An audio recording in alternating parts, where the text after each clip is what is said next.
اور یافور کی عجب کہانی آپ کو سناتا ہوں۔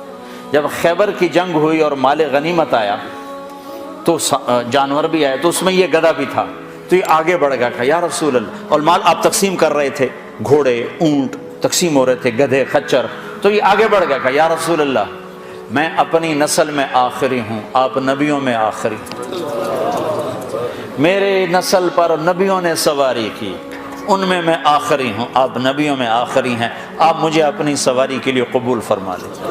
تو آپ نے یافور کو اپنے حصے میں لے لیا۔ بارہا ایسا ہوا، سیرت کی کتابوں میں ہے کہ آپ کو ضرورت پڑی کسی کو بلانے کی اور موقع پہ کوئی خادم موجود نہیں ہے، تو آپ یافور سے کہتے یافور ابو بکر کو بلا کے لاؤ، عمر کو بلا کے لاؤ، مثال دے رہا ہوں۔ تو یافور دوڑ لگاتے اور جا کر ابو بکر کے دروازے پہ ٹکر مارتا، ٹھو۔ جب وہ صحابی باہر نکلتے تو دیکھتے آگے یافور کھڑا، اچھا اللہ کے نبی نے بلایا ہے۔